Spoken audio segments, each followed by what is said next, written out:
All right, for Creighton, we're joined by head coach Greg McDermott. Start with a statement, and we'll take questions.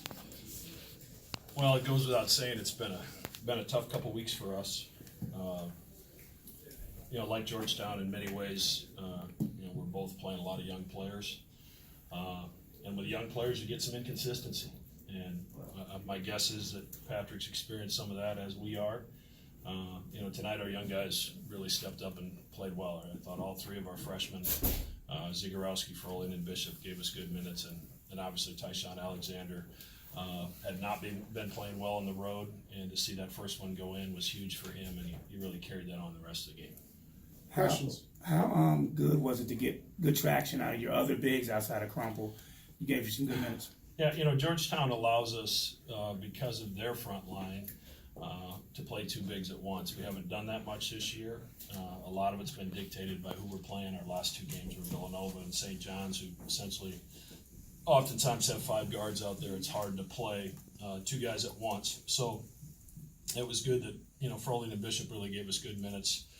Crumple was big down the stretch with a couple rebounds and defensive plays. So our freshmen are getting better.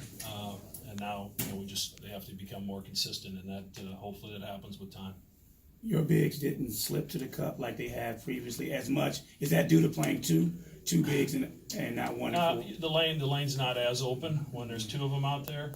Georgetown did a good job, I thought, on their coverage. We still got a couple of those, that got behind them for a couple lob dunks. But it's hard to do against Georgetown. Jesse's he's big, he's physical, he's strong, and LeBlanc covers a lot of ground back there. So, we made a couple more baskets. I'm not sure either team stopped each other very, very well. We just made a couple late. Coach, Georgetown's got a couple late this season and a couple tight games last year also. Does that factor into your mentality at all when the game is close late? Is it something you talk about with your guys? So is Creighton.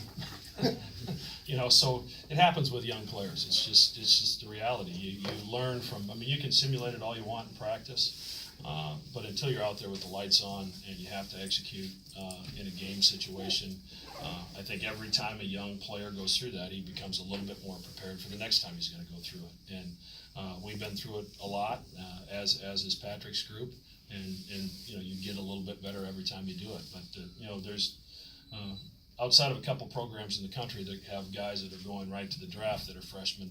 Not often do freshmen play a big role, and both teams are relying a bunch on some freshmen. I know it's early, but outside of Marquette and Villanova, now every team in the league has 3 or 4 conference losses. How important was this for your team to stay in that pack? Well, we had an incredibly tough schedule to start. 4 of our games were on the road, and our 2 home games were the Marquette and Villanova. The teams would pick 1 and 2 in the league. So we let one get away in Marquette, but we've won 2 on the road.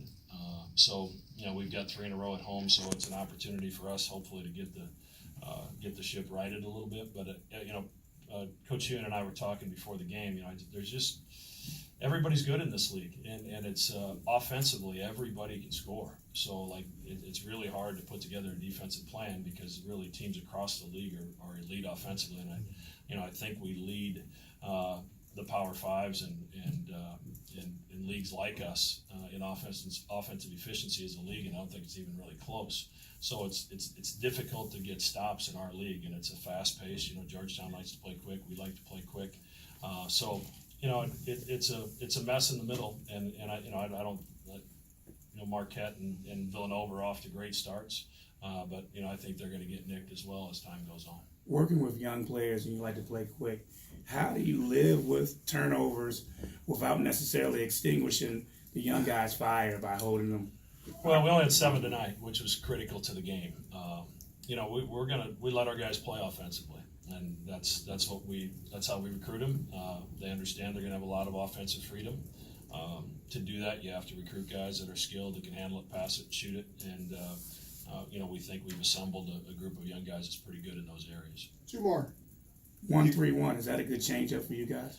It didn't turn out to be because we gave up a 3 in the corner and then a foul. But we just thought they got in a little rhythm with a couple plays they were running that we were having a hard time defending. We tried to disrupt that rhythm. To their credit, they moved the ball and Pickett hit that big 3 in the corner.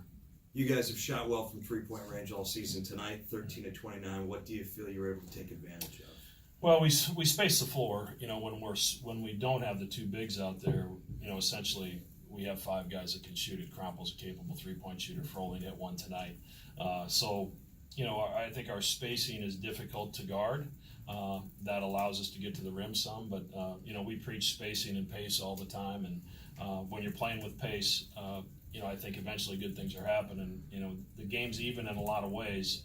Fast break points was 18-6 in our favor, and that was huge to go along with the fact that our points in the paint were about even, which is an area I was really concerned about. Thank you. Thank Thanks. you.